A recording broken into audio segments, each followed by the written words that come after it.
Good morning children. Lockdown ई पाठशाला में आप सबका स्वागत है।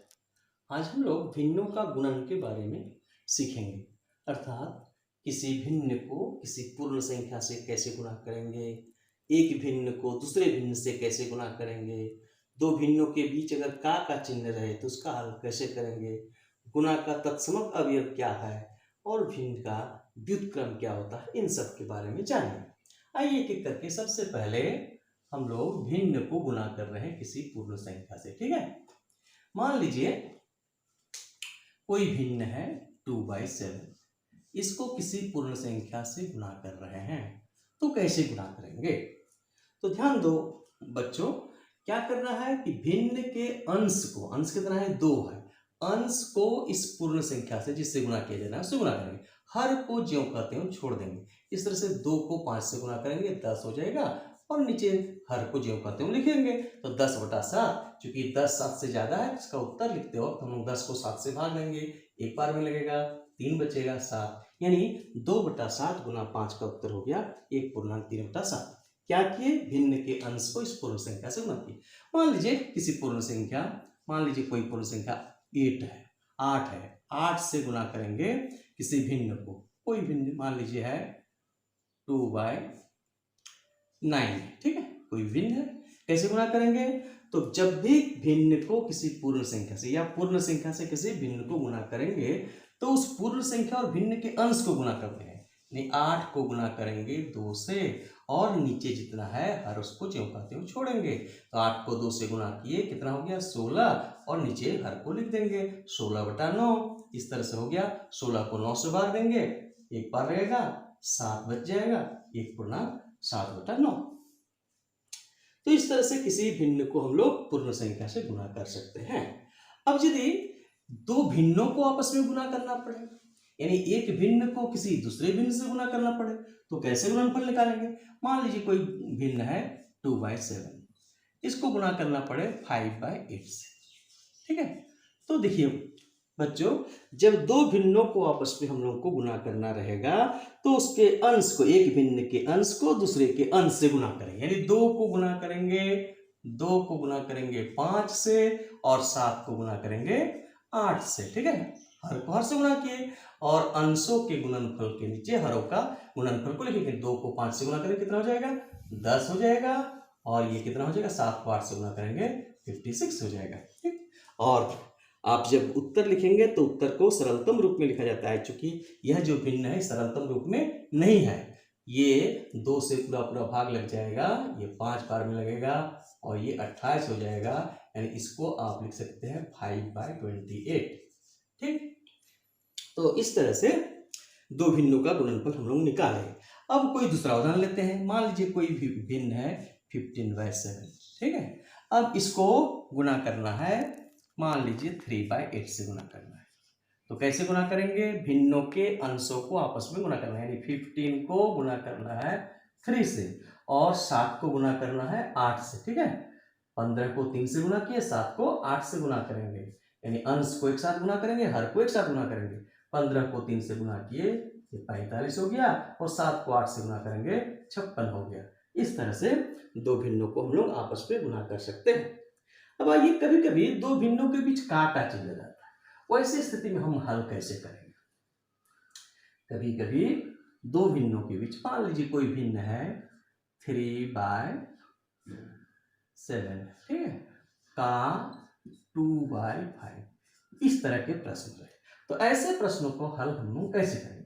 कुछ नहीं करना है, जो भिन्न है 3/7 उसको ज्यों करते हो लिखिए, का को बदल देना है, ये जो का है का की जगह गुना कर देना है, का की जगह क्या करना है गुना, और फिर 2/5 जो दूसरा भिन्न है उसको लिख देना है, यानी का को गुना में परिवर्तित कर देना है। अब जैसे दो भिन्नों का गुणनफल हम निकाल रहे थे, कैसे निकालते हैं दो भिन्नों का गुणनफल, तो अंश को अंश से गुणा करेंगे, 3 को 2 से गुणा करेंगे 6 होगा, और 7 को 5 से गुणा करेंगे 35 होगा, यानी 3/7 का 2/5, इसका मान कितना हो गया 6/35।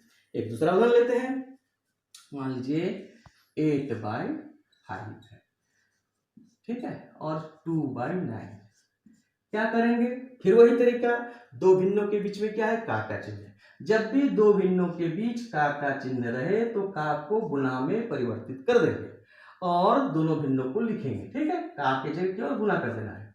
अब जब दो भिन्नों का गुणनफल हो गया तो अंश को अंश से गुणा करेंगे, यानी 8 को 2 से गुणा करेंगे, 8 को 2 से गुणा करने से 16 होगा, और 5 को 9 से गुणा करेंगे तो 45 हो जाएगा। इस तरह से 8/5 का 2/9 बराबर कितना हो गया, 16/45। तो बच्चों आप जान गए कि दो भिन्नों के बीच अगर का चिन्ह रहे तो उसको गुना में बदल देना है और दोनों भिन्नों को आपस में गुना कर देना है। अब है गुना का तत्समक अवयव, ठीक है। अगर देखिए गुना का तत्समक अवयव क्या है, मान लीजिए कोई संख्या हम 5 लेते हैं, ठीक है, कोई संख्या 5, इसको गुना करते हैं 1 से, या 1 को गुना करते हैं 5 से, तो गुणनफल कितना होता है? क्या 5 में कोई परिवर्तन होता है? 5 ही होता है। यानी 5 को 1 से गुना करें या 1 को 5 से गुना करें, 5 ही रहा। कोई भिन्न लेते हैं, मान लीजिए 7/9 है, ठीक है, इसको 1 से गुना करते हैं या 1 को गुना करते हैं 7/9 से, तो कितना होता है? 7/9 ही होता है। कोई परिवर्तन होता है? नहीं होता है। तो अगर किसी संख्या को किसी दूसरी संख्या से गुना करने से संख्या में परिवर्तन ना हो तो ये जो दूसरी संख्या है इसको हम लोग गुना का तत्समक अवयव कहते हैं। संख्या 1 को क्या बोलते हैं? संख्या जो 1 है, 1 को बोलते हैं गुना का तत्समक अवयव। संख्या 1 गुना का तत्समक अवयव क्यों हुआ? क्योंकि 1 से अगर किसी संख्या को गुना करे तो संख्या में कोई परिवर्तन नहीं होगा। तो संख्या 1 क्या है? गुना का तत्समक अवयव है। तो बच्चों ये जान गए, संख्या 1 हो गया गुना का तत्समक अवयव। क्या है? संख्या 1 है, इसको बोलते हैं गुना का तत्समक अवयव। अब है भिन्न का व्युत्क्रम। भिन्न का व्युत्क्रम क्या हुआ? किसी भिन्न का उदाहरण लेते हैं। मान लीजिए कोई भिन्न है 7/5, इसको आप अगर गुना करते हैं 5/7 से तो क्या प्राप्त होता है? 7 को 5 से गुना कीजिए, 35 होगा। फिर 5 को 7 से गुना कीजिए, क्या होगा? 35 होगा।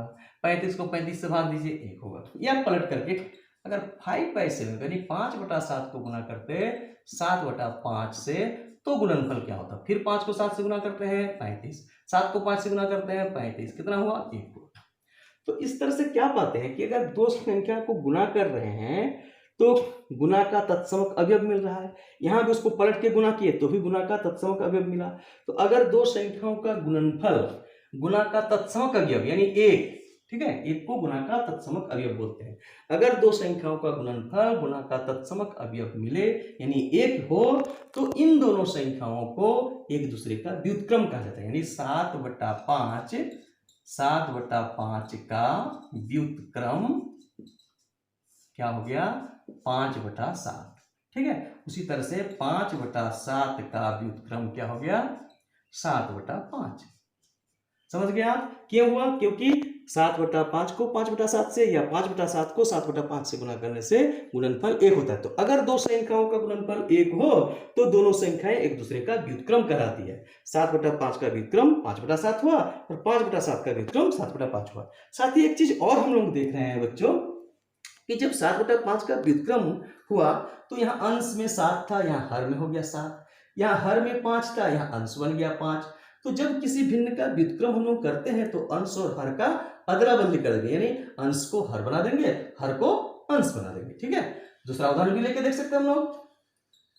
आप लोग घर में और संख्याओं का प्रैक्टिस कर सकते हैं। मान लीजिए कोई संख्या है 50, संख्या 50/103, इसका व्युत्क्रम करेंगे तो क्या करेंगे? जो हर है उसको अंश बना लेंगे, 103 को ऊपर कर देंगे, अंश को नीचे कर देंगे, बस इसका व्युत्क्रम बन गया।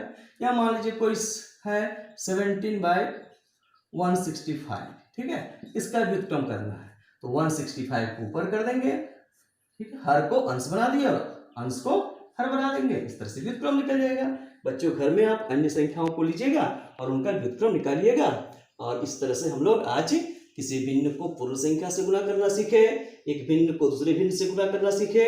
अगर दो भिन्नों के बीच में का चिन्ह रहे तो उसको हल करना सीखे।